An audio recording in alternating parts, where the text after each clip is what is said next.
महाभारतामध्ये अनेक महान योद्धे होते. अर्जुन होता, भीष्म होता, द्रोणाचार्य होते.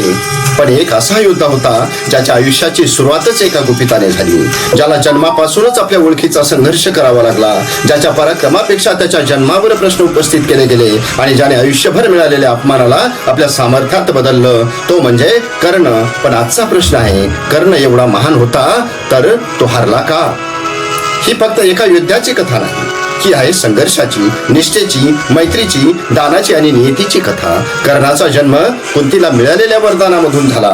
सूर्यदेवाच्या कृपेने तिला पुत्र प्राप्ती झाली, पण त्यावेळी कुंती अविवाहित होती. समाजाच्या भीतीमुळे तिने नवजात कर्णाला एका पेटीत ठेवून नदीत सोडलं. नंतर आदिरथ आणि राधा यांनी त्याचं पालन पोषण केलं.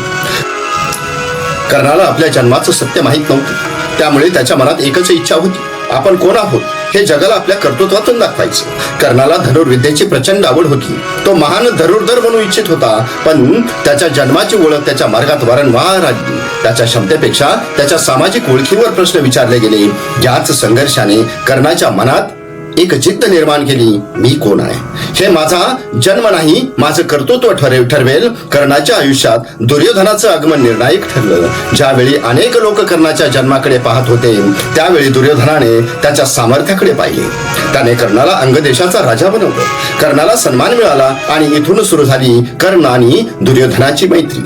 कर्णानं ही मैत्री शेवटपर्यंत निभावली, पण याच निष्ठेने त्याला एका कठीण नैतिक संघर्षामध्ये नेलं. कर्णाचं नाव घेतलं की एक शब्द नक्की आठवतो, दानवीर.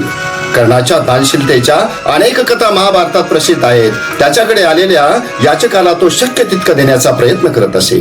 त्याची दानशूरता इतकी प्रसिद्ध झाली की आजही दानवीर कर्ण हे नाव उदाहरण म्हणून घेतलं जातं. पण कर्णाचं मोठेपण फक्त दानात नव्हतं, तो स्वतःच्या दुःखातूनही दुसऱ्याला देण्याची वृत्ती ठेवत होता. कर्णाला जन्मतःच कवच कुंडल प्राप्त झाले होते.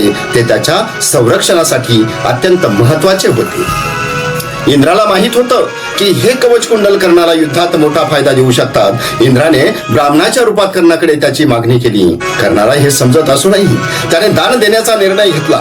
यातून त्याची दानशूरता पुन्हा एकदा समोर आली. कुरुक्षेत्र युद्धापूर्वी कुंती कर्णाला भेटली आणि तिने त्याला त्याच्या जन्माचं सत्य सांगितलं.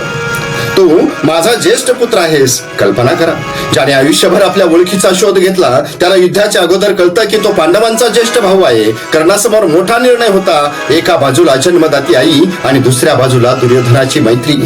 कर्णाने दुर्योधनाची साथ सोडली नाही. कर्ण आणि अर्जुन हे महाभारतातील दोन महान धुरंधर, दोघांमध्ये तीव्र स्पर्धा होती. कर्णाला स्वतःला सिद्ध करायचं होतं, अर्जुनाला पराभूत करण्याची त्याची इच्छा होती.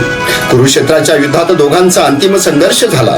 तो क्षण महाभारतातील अत्यंत महत्वाच्या प्रसंगापैकी एक ठरला. कर्णाची परिस्थिती प्रतिकूल होत गेली आणि अखेर अर्जुनाच्या हातून कर्णाचा अंत झाला. पण कर्ण हरला का?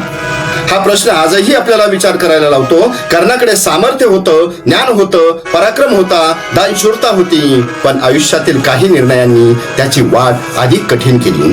कर्णाची कथा आपल्याला एक महत्वाचा धडा देते, फक्त सामर्थ्य पुरेसं नसतं, सामर्थ्याचा उपयोग कोणत्या मार्गाने करतो हेही महत्वाचं असतं. कर्णाच्या आयुष्यात अनेक अन्याय झाले, पण त्याच वेळी त्याने चुकीच्या बाजूंची साथही दिली. म्हणूनच कर्णाची कथा काळी किंवा पांढरी नाही, ती खूप गुंतागुंतीची आहे. तो एक महान योद्धा होता, एक महान दानशूर होता, एक निष्ठावान मित्र होता, पण त्याच्या निर्णयांनी त्याच्या आयुष्याला शोकांतिकेची दिशा दिली. आणि म्हणूनच कर्ण आजही आपल्याला आकर्षित करतो.